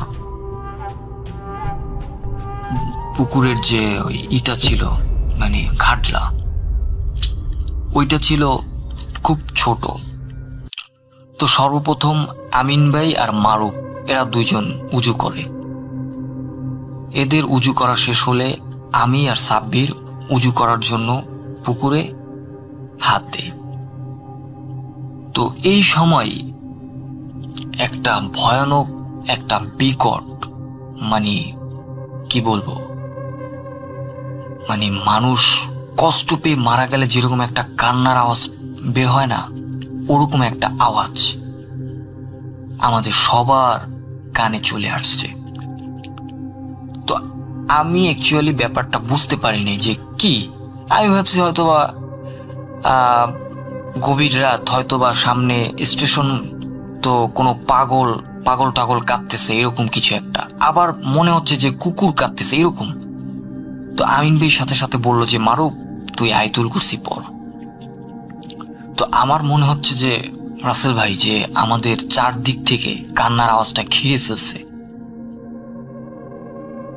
তো যেই মারুফ আয়াতুল কুরসি পড়লো আর জোরে হাতে ফু দিয়ে একটা আওয়াজ করলো, সাথে সাথে কান্নার আওয়াজটা অফ।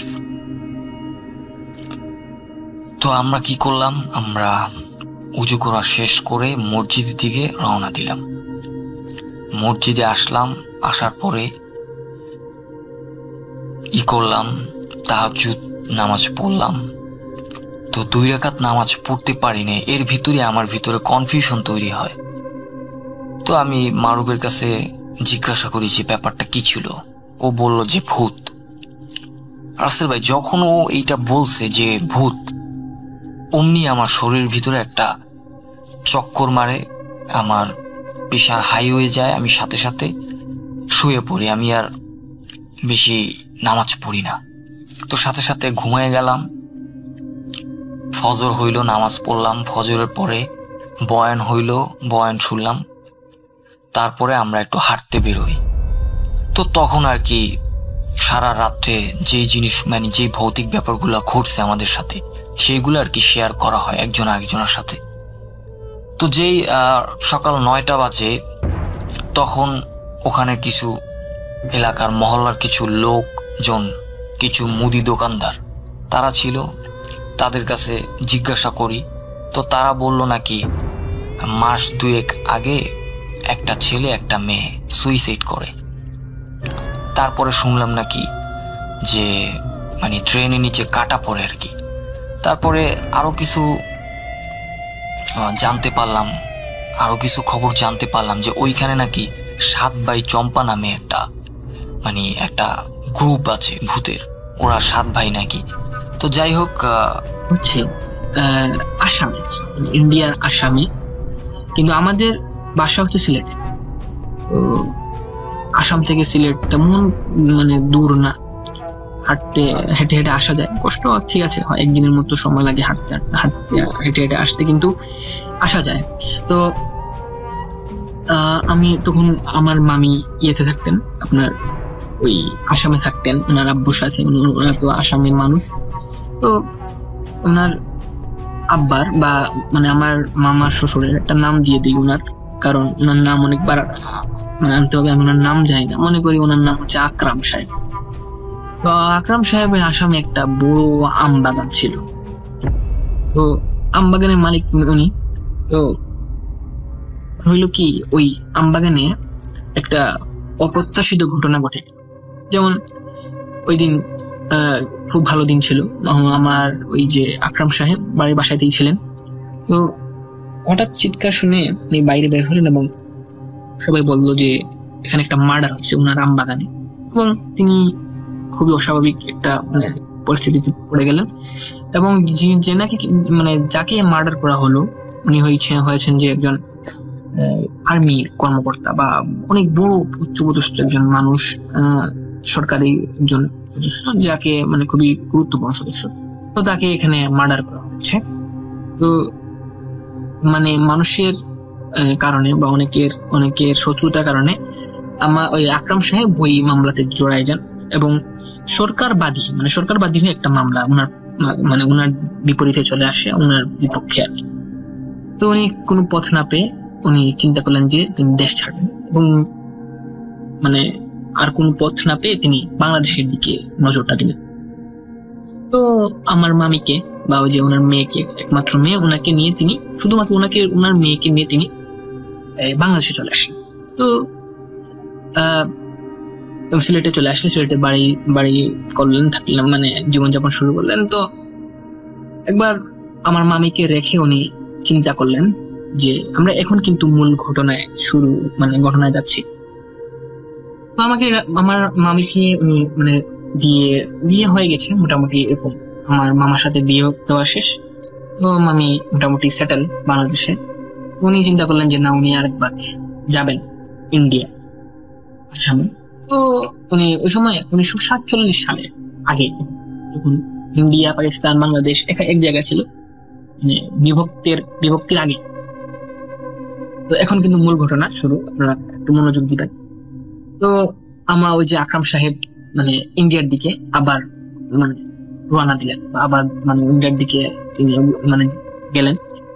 তো আপনারা একটু গবেষণা করলে, আপনারা যারা এই দিক থেকে একটু পারদর্শী জানেন, তো তারা বুঝতে পারবেন বা জানেন যে আসামের মতো মানে খতরনাক বা মানে ভয়ঙ্কর জায়গা হয়তো আর নাই। কারণ আসামে এখন তো এমন একটা মানে প্রভাব নেই, কিন্তু আগে প্রত্যেকটা মানুষ ভয়ঙ্কর লেভেলের জাদু করছে, তারা অনেক বড় ধরনের জাদু করতে পারতো।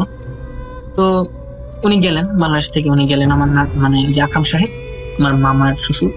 তো ভালোই মানে চলছিল ওনার, প্রথমে ব্যবসা করলেন, পরে তিনি একটা বিয়ে করলেন। তো বিয়ে করলেন, এখন আমি ঘটনা মানে একটু শর্ট করছি। তো যাকে কিনা বিয়ে মানে প্রত্যেকটা মানুষই জাদুকর, তিনি সেটাও জানেন। তো যাকে বিয়ে করলেন তিনি একজন তান্ত্রিক। তো মহিলাটি একজন তান্ত্রিক ছিল, তিনি মানে জানতে পেরে যান। তো অনেকদিন থাকার পর মানে কয়েক বছর হয়ে গেছে, কিন্তু তিনি বাংলাদেশে আসেন না। তো হঠাৎ তিনি মনে করলেন যে এখন একবার বাংলাদেশে যাওয়ার দরকার। তো মানে তিনি মানে ওনার স্ত্রীকে জানালেন যে উনি বাংলাদেশে একবার যাবেন, তো গিয়ে তিনি আবার ফেরত আসবেন, এরকম ওনাকে প্রতিজ্ঞা দেন আর কি।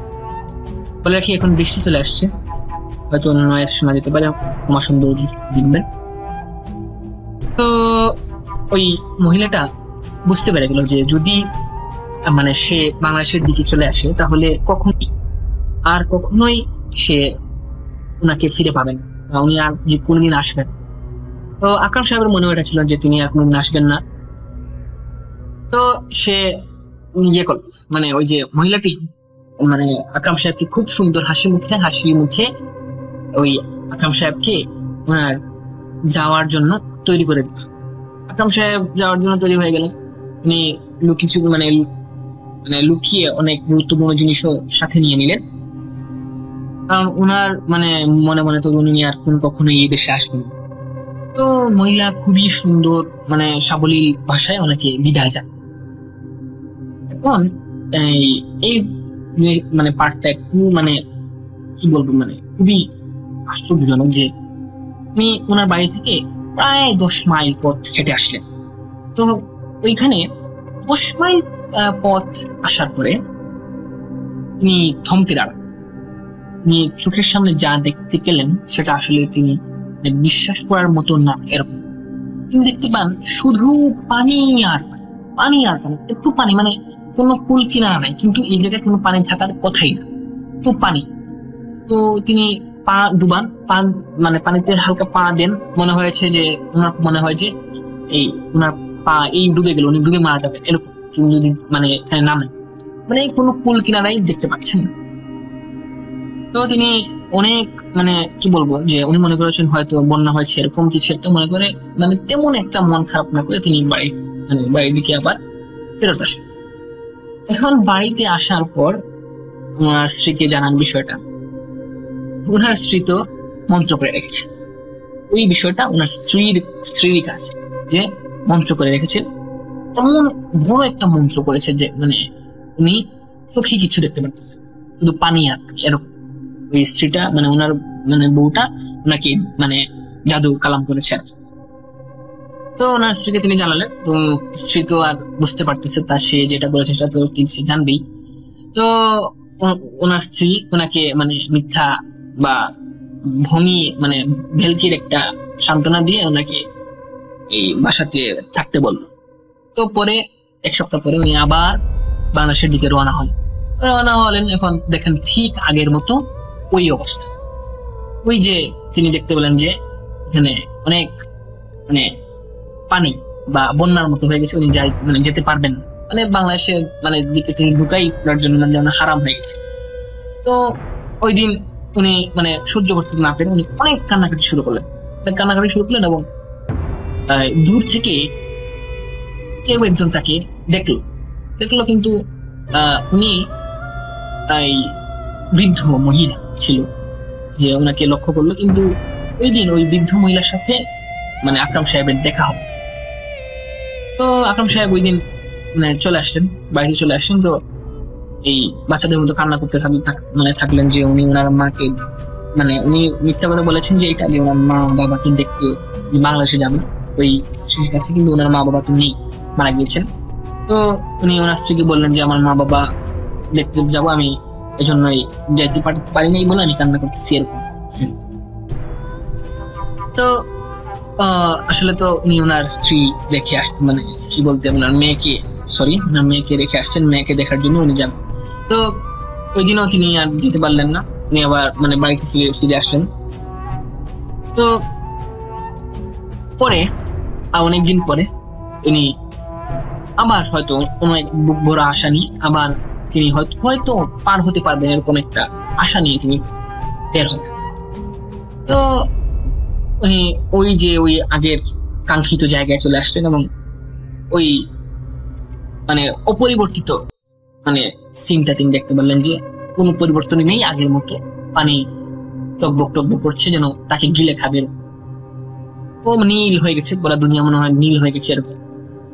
ওই দিন ওই বৃদ্ধ মহিলা, ওই যে জ্ঞানী মহিলা যে উনাকে আগে লক্ষ্য করেছিল, উনি আকরাম সাহেবকে মার্ক করে বা ওনাকে স্পট করে যে ওনার সাথে দেখা। ওনাকে জিজ্ঞেস করে কি বাবা তুমি এত কান্নাকাটি করতেছো কেন? ওই সময় উনি অনেক কান্নাকাটি করেছিলেন। তো মহিলা জিজ্ঞেস করলেন যে আপনি এত কান্নাকাটি করতেছেন কেন? তো ওই আকরাম সাহেব পুরা ঘটনাটা খুলে বলেন। তো বলার পর তো উনি বুঝে গেলেন যে জাদুকর তো মানে রতনের রতন ছিল, কারণ ওনাদের এলাকার সবাই জাদুকর। তো রতনের রতন ছিল ওই মহিলাটা বুঝে ফেললো যে ওই মানে মন্ত্রের কাজ, এগুলো সবগুলা মন্ত্রের কাজ। তো ওই মহিলার পরে দু একটি কথা বললেন যেগুলা শুনে মানে আকরাম সাহেবের মনের ভিতরে মানে মানে ঢেউ বয়ে গেল। কথাগুলো এমন ছিল যে, বাবা তুই আগামীবার যে সময় আসবি, আগামীবার ঠিক 6 দিন পর তোর যা তুই নিয়ে আসবি, যা তোর লাগে, তো গুরুত্বপূর্ণ সোনা গয়না টাকা পয়সা এমন ভাবে তুই মানে মানে তৈরি হয়ে আসবি যেমন যেন তুই আর ফিরে যাবি না, এরকম চলে আসবি আগামী সপ্তাহে, আগামী 6 দিন পরে তুমি চলে আসবে। তো যথারীতি তিনি বাড়িতে ফিরে গেলেন এবং তিনি ওই 6 দিনে অপেক্ষা করছেন এবং এই যেদিনের কথা তিনি বলেছেন ওই দিনটা চলে আসলো এবং আকরাম সাহেব খুবই খুশি মনে বাড়ি থেকে বের হয়ে ওই আগের জায়গাটিতে চলে আসলেন এবং কিছুক্ষণ পর মহিলাটি ওনার সামনে এসে দাঁড়ালেন এবং মহিলাটি তাকে বললেন যে তুমি আমাকে ফলো করো বা আমার সাথে আসো। তিনিও মহিলার সাথে গেলেন ভয়ে ভয়ে, কি না কি হয়। তো আকরাম সাহেব মোটামুটি একটা ভয় নিয়ে তিনি ওই মহিলার সাথে গেলেন এবং দেখলেন যে একটা কুঠির, দূর আসার পর একটা এই কুঠিরে ওনাকে মহিলা ঢুকতে বললেন এবং মহিলার সাথে ঢুকলেন এবং বললেন যে আমি রাত্রে আমার অনেক কাজ আছে, তুমি আজকে রাত্রে এখানে থাকতে হবে, কাল সকালে আমি তোমাকে যে কোনো একটা পথ দেখিয়ে দিই। তো সারা রাত ওই মহিলা কি না কি করলেন, কিন্তু এর আগা মাথা কিছুই বুঝতে পারলেন না আকরাম সাহেব যথারীতি ঘুমিয়ে পড়লেন এবং সকাল হলো এবং ভোর সকালে যখন কেউ রাস্তায় বের হয়নি তখন আকরাম সাহেবকে ডেকে দিলেন ওই মহিলা এবং আশ্চর্যজনক ভাবে আকরাম সাহেবকে একটা পথ দেখিয়ে দিলেন, যা যেভাবে হোক উনি মানে পার হওয়ার মতো একটা আশা মানে বুকে আশা পেলেন আর কি, মানে আশা পেলেন যে উনি পার হতে পারবেন বলে মনে হলো না। তো উনি অনেক কষ্ট করে ওই রাস্তাটা বা ওই মানে যে বাধাটা তিনি অতিক্রম করে চলে আসতে পারলেন, উনি বাংলাদেশে চলে আসলেন। তো বাংলাদেশে আসার পর উনি ওনার যে জায়গায় বা যেখানে ওনার মেয়ে বিয়ে দিলেন তো সেখানে তিনি উপস্থিত হলেন বা উনি ওনাকে দেখে আমার মামি আমার মেয়ে অনেক খুশি। তো বা মানে উনি মনে করেছেন যে ওনার বাবা এখন দেখতেই পারবেন না কোনোদিন। তো উনি খুবই সুন্দর একটা জীবনযাপন শুরু করলেন বাংলাদেশে আইসা। তো বাংলাদেশে এসে উনি একটা বিয়ে করলেন, যে তখন ওনার বয়স তেমন না, 50-এর মতো হবে। একটা বিয়ে করলেন, বিয়ে করে তো ওনার খুবই সুন্দর সংসার, খুবই ভালো সংসার, ভালো জীবনযাপন করছেন, ভালো দিন কাটছে।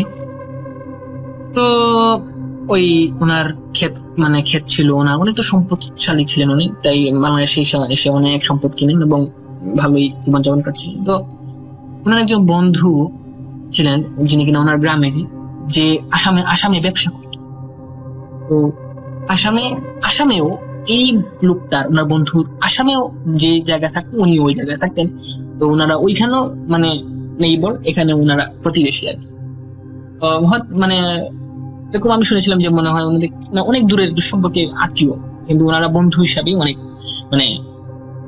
অনেক ভালো মানে সম্পর্ক ওনাদের বন্ধু হিসাবে। তো ওই লোকটার নাম আমি মনে করেন ধরলাম মনির। তো মনির সবসময় আপনার ওই যে ইন্ডিয়াতে যাওয়া আসা করতে, আমি ওই লোকটার নাম জানি না তাই একটা ছদ্ম নাম মনির হিসাবে ধরে নিলাম। যাওয়া আসা করতে, আসামে যাওয়া আসা করতে। ওনার ওই মনির সাহেবের স্ত্রী কিন্তু বাংলাদেশে থাকে, সিলেটে। তো ওই মনির সাহেবকে কিন্তু আকরাম সাহেবের পূর্বের স্ত্রী, যে জাদুকর স্ত্রীটা কিন্তু, তো আকরাম সাহেব দেশে আসার পরে ওই আগের স্ত্রীটা যে অনেক মানে ভোগান্তিতে তার দিন গেল, কিন্তু উনি সে মানে এই আকরাম সাহেবকে পালা কুকুর হিসেবে রেখেছিল, চাহিদা মেটানোর জন্য কুকুর হিসেবে রেখেছিল। মানে ওনারকে মানে স্বামীর মর্যাদা দিলেও কিন্তু ওনার তার নিজের কাজটা চালানোর জন্য আকরাম সাহেবকে একটা মানে টর্চারের মধ্যে রাখতো। তো ওই অনেকদিন পর ওই যে মহিলাটা মানে আগের যে স্ত্রী, সে ওই মনির সাহেবের দিকে লক্ষ্য করলো বা সে মনির সাহেবের কাছ থেকে আকরাম সাহেবের খবরটা নিল যে কই থাকেন উনি বা কিভাবে সে থাকে। তো মনির সাহেব মোটামুটি মানে খবর দিয়ে দিলেন। এখন ওই যে মহিলাটা, সে আকরাম সাহেব এই মনির সাহেবকে বললো যে আপনি আগামীবার যখন বাংলাদেশে যাবেন তখন আমাকে জানিয়ে যাবেন এবং ওই মনির সাহেব যথারীতি তার কথা শুনলেন এবং 3 মাস পর তিনি ব্যবসার কাজ শেষ করে কিছু ছুটি নিয়ে আর কি উনি বাংলাদেশের উদ্দেশ্যে রওনা হবেন। এরকম তো বাংলাদেশে আসতে অনেক পয়সার বিষয়, যদি গাড়িতে বা লঞ্চে আসা হয় বা নৌকা আসা হয় অনেক পয়সার বিষয়। তখন নৌকা চল হয়ে গেছে, নৌকা চলে, নৌকা বাংলাদেশে ঢুকে এরকম। তো সবাই কিন্তু বাংলাদেশে ঢুকতে পারে না, এটা বলে রাখি, সবাই কিন্তু বাংলাদেশে ঢুকতে পারে না।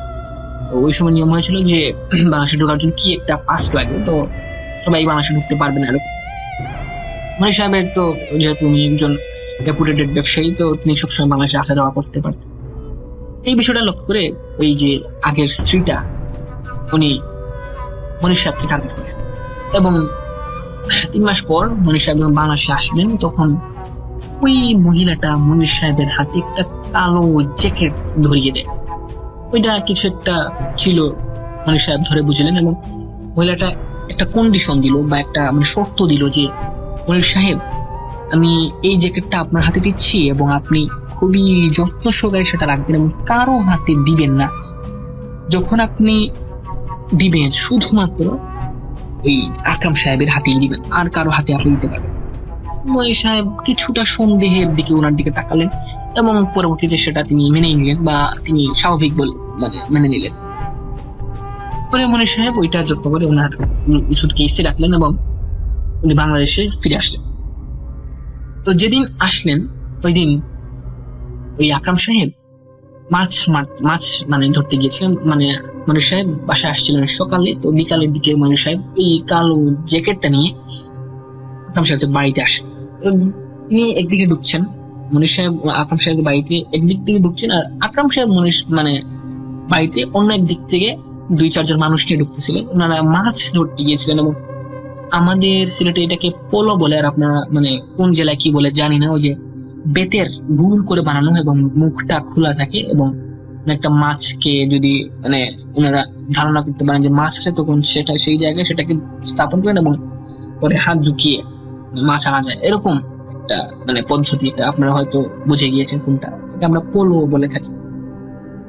তো এই মনির সাহেব একদিক থেকে বাড়িতে ঢুকেছেন এবং এই আকরাম সাহেব সালাম দিলেন এবং বললেন যে কি ওই যে এই পোলোটার কথা বা ওই যে মাছ ধরার যন্ত্রটার কথা কেন বললেন সেটা বলছি।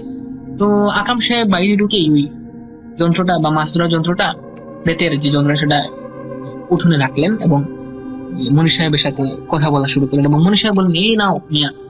আকরাম সাহেবকে বললেন যে এই নাও মিয়া, তোমার ওই যে বউয়ের কথা বললেন যে তোমার বউ এটা পাঠাইছে বলেই ওই জ্যাকেটটা ছুঁড়ে ওই যে মাছ ধরার যন্ত্রটার উপরে বা নিজের বেতের পলোর উপরে রাখলেন, ছুঁড়ে দিয়ে ওইটার উপরে পড়ল। সাথে সাথে এমন একটা ঘটনা ঘটল যেটা দেখে অনেকে অজ্ঞান হওয়ার অবস্থায় এরকম বাজে ভাবে একটা ঘটনা ঘটে যায়। যখনই মনির সাহেব ওই জ্যাকেটটা ওই যে বেতের সেই মাছ ধরার যন্ত্রটার উপরে রাখেন, সাথে সাথে ওই জ্যাকেট সহ ওই বেতের যন্ত্রটা সবুজ আকাশে উড়ে চলে যায়। এখন আপনারা বুঝেন, যদি ওই জ্যাকেটটা আকরাম সাহেবের হাতে দেওয়া হতো, সাথে সাথে ওই জ্যাকেটটা আকরাম সাহেবকে উড়িয়ে নিয়ে চলে যেত।